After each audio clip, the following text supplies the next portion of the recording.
चूंकि पिछले वीडियो में हम लोगों ने इस चैप्टर के अंतर्गत तत्व के बारे में जाना और यौगिक के बारे में जाना, यानी इस समय हम लोग द्रव्य का क्लासिफिकेशन कर रहे हैं और उस क्लासिफिकेशन में तत्वों के प्रकार की जानकारी आज हमें करनी है। इससे पीछे के जो भी वर्गीकरण की जानकारी आपको दी गई है पिछले वीडियो में आपको मिल चुका है।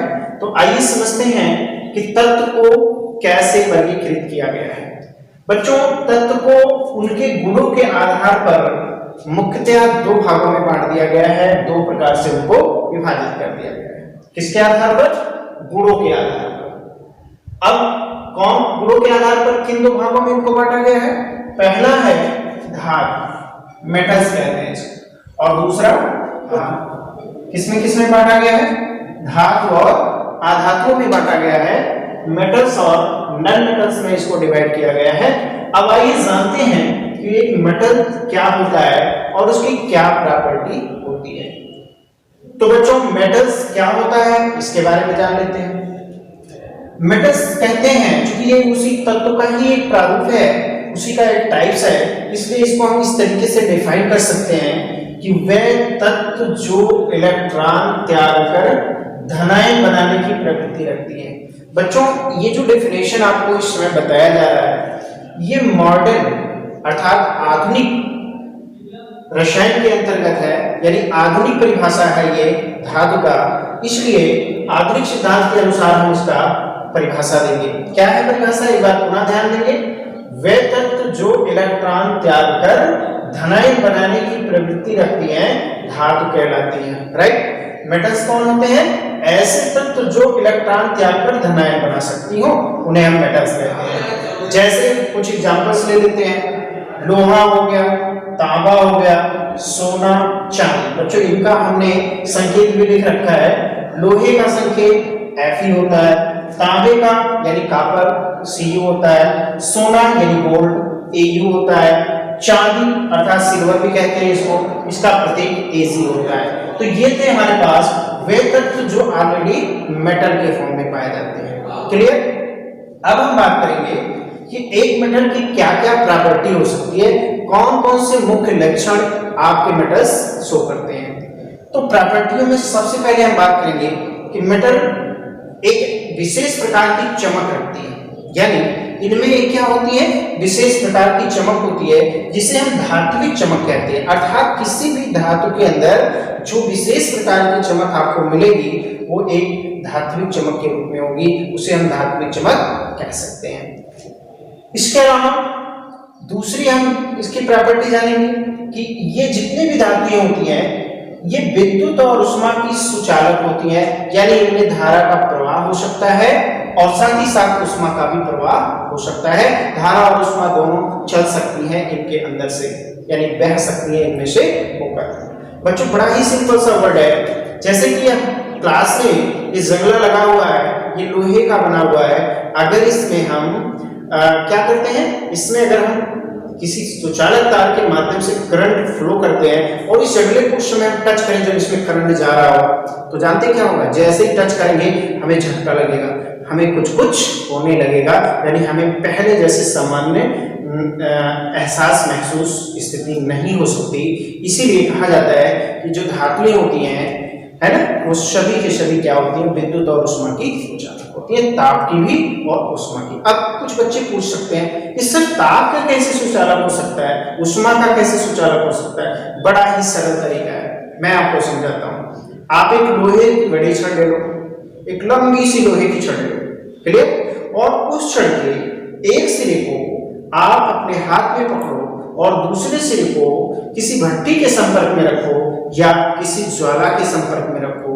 बच्चों, आपने एक सिरा ज्वाला के संपर्क में या भट्टी के संपर्क में या ताप के संपर्क में रखा है ना, तो गर्म तो उस एक सिरे को होना चाहिए, लेकिन आप थोड़ी देर बाद देखेंगे धीरे धीरे करके जो आपने दूसरे सिरे में पकड़ रखा है, दूसरे सिरे को अपने हाथ से पकड़ रखा है, तो उस समय शुरुआती तौर पर वो तो आपको ठंडा लगेगा, लेकिन कुछ समय बाद धीरे धीरे आप देखेंगे आपने जहां दूसरे सिरे पर पकड़ा हुआ है वो भी आपको गर्म लगने लगेगा, यानी वहां भी आपको गर्माहट महसूस होगी। जबकि बच्चों आपने दूसरे सिरे को ही, यानी एक सिरे को आपने रखा है जबकि दूसरा सिरा हाथ में, और एक दूसरे सिरे से एक दूसरे की दूरी क्या है, काफी ज्यादा है। फिर भी कैसे आपने ताप तो एक सिरे को दिया था, कैसे दूसरे सिरे तक पहुंच गया? इसका मतलब है कि उस क्षण के अंदर से उष्मा अर्थात ताप धीरे धीरे करके संचरित होकर आपके दूसरे सिरे तक पहुंच रही है, जहां पे आपका हाथ है, जहां आपने पकड़ रखा है, इसीलिए आपको गर्म महसूस होने लगता है, जबकि शुरुआती में ऐसा नहीं होता है। तो ये था बच्चों उष्मा का, और ऐसे ही ठीक विद्युत का सुचालक दोनों होता है। ये धातुओं के अंदर की प्रॉपर्टी ऑलरेडी होती है। अब हम तीसरे गुण की बात कर रहे हैं, इनके अंदर आघात वर्धनीयता। आघात वर्धनीयता जिसको इंग्लिश में मैलिएबल प्रॉपर्टी कहते हैं, ये होता क्या है बच्चों, इसके बारे में जाना जाए। मैलिएबल प्रॉपर्टी का मतलब होता है, आघात वर्धनीयता का मतलब होता है कि अगर हम किसी पदार्थ को ठोकर मारे या उसको पीटे हथौड़े से तो क्या होता है जानते हैं? अगर हम किसी भी पदार्थ को ठोकते हैं या पीटते हैं या उस पर प्रहार करते हैं, और वो क्या होता है, धीरे धीरे फैल जाता है, टूटता नहीं है, बिखरता नहीं है, बल्कि क्या हो जाता है, फैल जाता है। तो इसी गुण को आघात वर्धनीयता कहा जाता है, इसी प्रॉपर्टी को मैलिएबल प्रॉपर्टी कहा जाता है। तो ये है आपका आघात वर्धनीयता। और दूसरा गुण क्या है, तन्यता। तन्यता, जी हाँ, तन्यता क्या होता है? तन्यता का मतलब होता है तनाव होना अर्थात तार खींचना, सीधा सीधा इसका अर्थ है तार खींचना। तो जिस पदार्थ का तार खींचा जा सके उस पदार्थ के अंदर तन्यता का गुण होता है। तो बच्चों धातुओं का तार खींचा जा सकता है, इसलिए इसमें तन्यता का गुण भी होता है। अब जैसे ये जो तार आपको मिलती है ना, वायर, इलेक्ट्रिक वायर आपको मिलती है, आप देखते हैं आपके रूम में लगता है, जहां भी हम विद्युत का उपयोग करते हैं वहां हम करंट को एक छोर से दूसरे छोर तक ले जाने के लिए विद्युत तार का उपयोग करते हैं। सोचो तार के ऊपर एक प्लास्टिक लगी रहती है ना, उसके नीचे जब उसको आप तोड़ो नहीं छोड़ो या फिर ऊपर का छिलका हटा दो, प्लास्टिक कवर हटा दो, तो आपको धातुओं की, चाहे वो कॉपर की हो या एल्युमिनियम की हो, आपको एक तार मिलती है ना। तो आखिर वो किसकी है, कॉपर की। कॉपर क्या है, धातु है। या फिर किसकी होती है, एल्युमिनियम की। एल्युमिनियम क्या है, एक धातु है। तो बच्चों धातुओं का हम तार आसानी से खींच सकते हैं, इसीलिए एक विशेष प्रकार का गुण ये भी आ गया कि धातुओं में आघात वर्धनीयता और तन्यता दोनों का गुण पाया जाता है। क्लियर?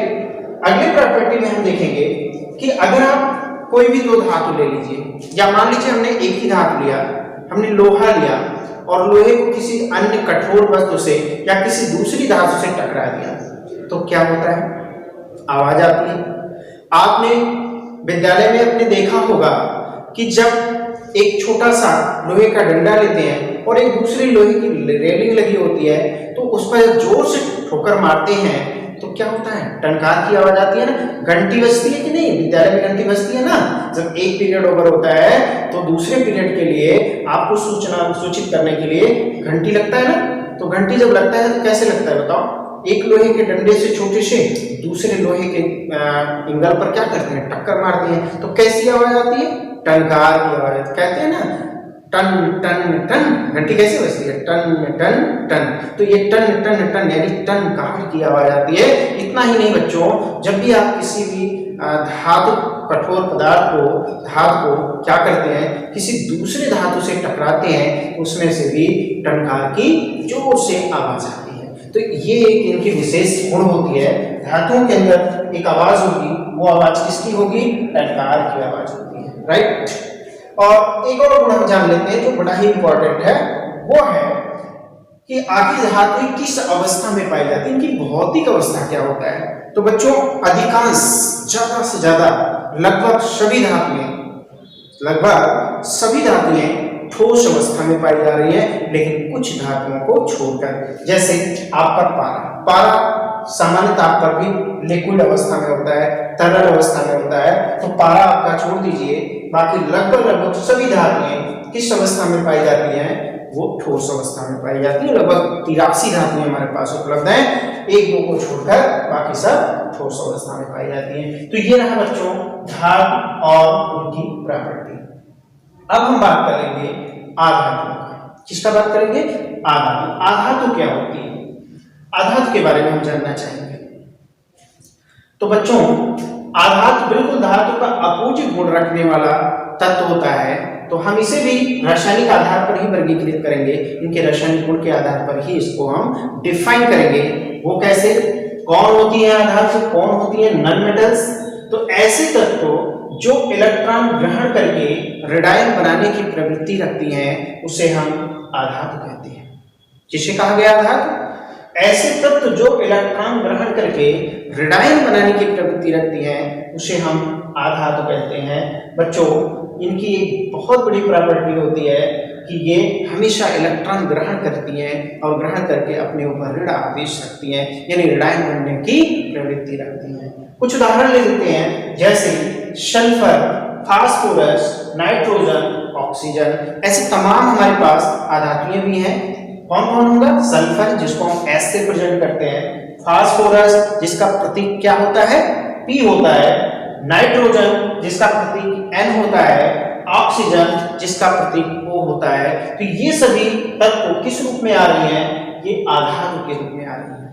क्लियर। अब इनके कुछ गुणों पर चर्चा कर लेते हैं।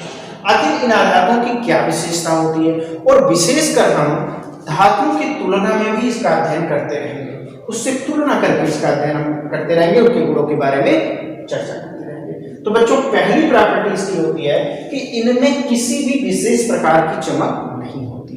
ध्यान रखना, आपकी आधातुएं किसी विशेष प्रकार की चमक नहीं रखती हैं, यानी इसमें चमक नहीं होती है।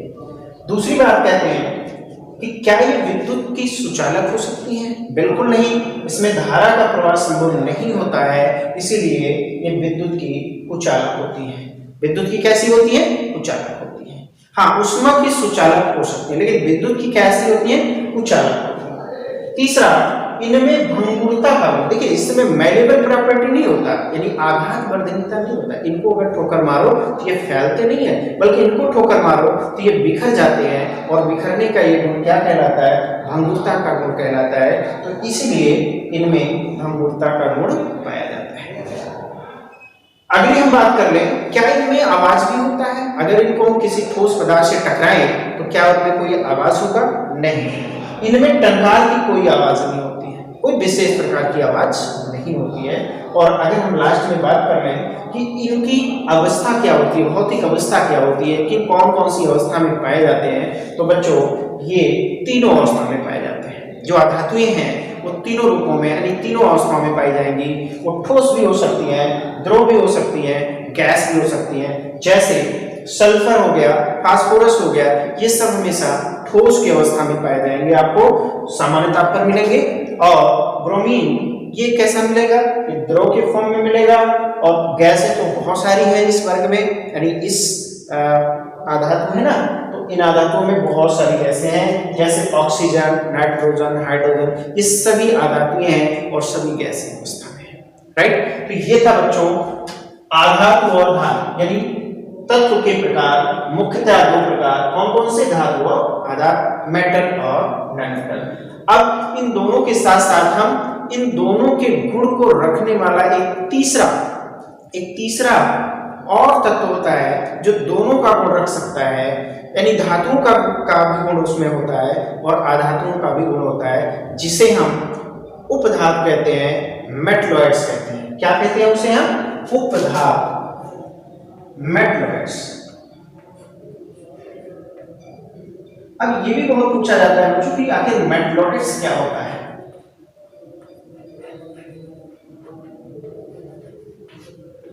बिल्कुल, आप इनको जब भी डिफाइन करना चाहें तो बहुत ही सिंपल है इनका डेफिनेशन। आप कह सकते हैं कि ऐसे तत्व, एक तीसरे प्रकार के तत्व जो इन दोनों से हटके हैं, एक ऐसे तत्व यानी वह तत्व जिनमें धातुओं और अधातुओं दोनों का गुण सम्मिलित होता है, यानी कुछ गुण धातु के भी रखते हैं और कुछ आधातु के भी रखते हैं। ऐसे तत्वों को हम उपधातु यानी मेटलॉइड्स भी कहते हैं। जैसे कुछ उदाहरण पूछा जाता है इसके, तो आप इसे दिखा सकते हो एंटीमनी, जिसको हम एसबी से प्रेजेंट करते हैं। क्या नाम होगा इसका? एंटीमनी। दूसरा बिस्मथ, BI से प्रेजेंट करते हैं इसको हम बिस्मथ कहते हैं। तीसरा जर्मेनियम, जर्मेनियम को हम Ge से प्रेजेंट करते हैं, तो ये है जर्मेनियम। तो बच्चों ये सब क्या है, ये सभी तत्व दोनों के गुण रखने वाले हैं, अर्थात धातु और अधातु दोनों के गुण प्रदर्शित करते हैं, दोनों के बीच के लक्षण रखने वाले हैं, इसीलिए इनको एक नया नाम दिया गया है। इनको हम क्या कहते हैं, उपधातु कहते हैं। ऐसे और भी उपधातुएं आपके पास प्रेजेंट होती हैं। अगर हम इनके गुण की बात करें तो ये दोनों के बीच के गुण रखते हैं, ये दोनों के बीच के गुण रखते हैं। वो कैसे, जैसे अगर हम बात करें कि क्या इनमें कोई चमक होती है, तो विशेष चमक नहीं होती, हल्की सी चमक होती है, लेकिन स्पेशली कोई चमक इनके अंदर नहीं होती है। फिर हम बात कर रहे हैं, क्या ये विद्युत और ऊष्मा की सुचालक होती है या कुचालक? बच्चों ना तो पूर्णतया सुचालक होती है, ना ही पूर्णतया कुचालक होती है, बल्कि ये क्या होती है, अर्धचालक होती है, अर्थात धारा का प्रवाह में होता है लेकिन बहुत मंद गति से, यानी इसको हम कहते हैं सेमीकंडक्टर होती है। कैसे होती है, सेमीकंडक्टर होती है। तो इस तरीके से हम इनकी प्रॉपर्टियों को दोनों के बीच का शो करेंगे। तो ये था हमारे पास धातु, अधातु और उपधातु, इनके बारे में हमने जाना और इनके गुणों के बारे में जाना। इन सभी तत्वों की आगे चल के हमें महत्वपूर्ण भूमिका मिलेगी। तो बच्चों आज की इस वीडियो में सिर्फ इतना ही, बाकी आगे की जानकारी हम लोग अगले वीडियो में करेंगे। तब तक आप सभी को बहुत बहुत शुभकामनाएं।